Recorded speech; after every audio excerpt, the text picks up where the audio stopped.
You know, say this man don't first pay me. Make una see the money we pay me yesterday again.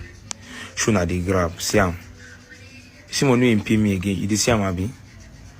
You dey see am abi? So till the man who come talk for him. When I 1K dollars I bill am. 1 more to go. Here is 1,500. 1 more to go, love. The truck update no hard. There are 2 methods on how to bomb the truck updates. Either you bomb the truck updates based on trust, or you bomb them for love. It is same abi. You know hard. Make I show you something. So once you get your Facebook account, you go search this site like this. It is same abi. Watch. Hiring truck drivers. Some people they rent truck. If you just follow them, talk say you get truck to rent, share the grab.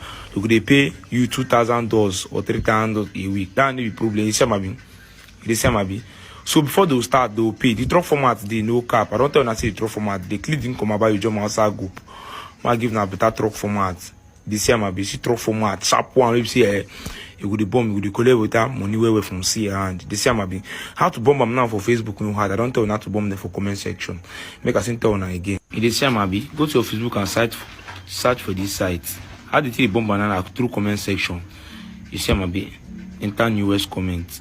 Then you go the bomb them with the format. Click the link come about you jump on WhatsApp. Go give na sharp format. So now take follow option at the